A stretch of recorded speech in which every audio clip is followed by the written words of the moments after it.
নমস্কার বন্ধুরা, আজ আবার একটি নতুন রেসিপি নিয়ে হাজির হলাম। আজ বানাবো মাশরুমের তেল ঝাল। তো চলুন দেখে নেওয়া যাক।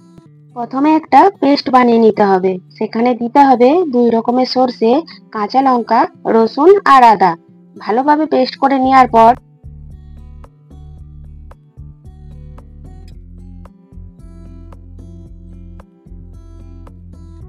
মাশরুমগুলিকে ভালো করে জলে ধুয়ে পরিষ্কার করে নিতে হবে। 4 টুকরো করে কেটে কড়াইয়ে সরষের তেল, কালো জিরে, তেজপাতা আর শুকনো লঙ্কার ফোড়ন দিয়ে কুচিয়ে রাখা পেঁয়াজগুলি দিয়ে দিতে হবে। পেঁয়াজগুলি নাড়াচাড়া করে ভেজে নিতে হবে। ভালোভাবে ভাজা হয়ে গেলে দিয়ে দিতে হবে সরষের পেস্ট।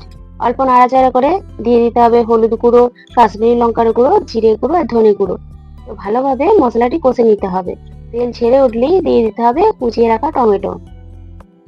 মশলার সাথে টমেটোটি কিছুক্ষণ কষে দিয়ে দিতে হবে মাশরুমগুলিকে দিয়ে ভালোভাবে কষে নিতে হবে। ভালোভাবে কষা হয়ে গেলে দিয়ে দিতে হবে জল। অল্প ফুটে উঠলেই দিয়ে দিতে হবে পরিমাণ মতো লবণ। ভালোভাবে সবকিছু সেদ্ধ হয়ে গেলে দিয়ে দিতে হবে স্বাদ মতো চিনি। আর উপর থেকে ছড়িয়ে দিতে হবে সামান্য সরষের তেল। তাহলেই তৈরি হয়ে যাবে মাশরুমের তেল ঝাল। মাশরুমের তেল ঝাল রেসিপিটি কেমন লাগলো অবশ্যই কমেন্ট বক্সে কমেন্ট করে জানাবেন। সকলে খুব ভালো থাকবেন, সুস্থ থাকবেন।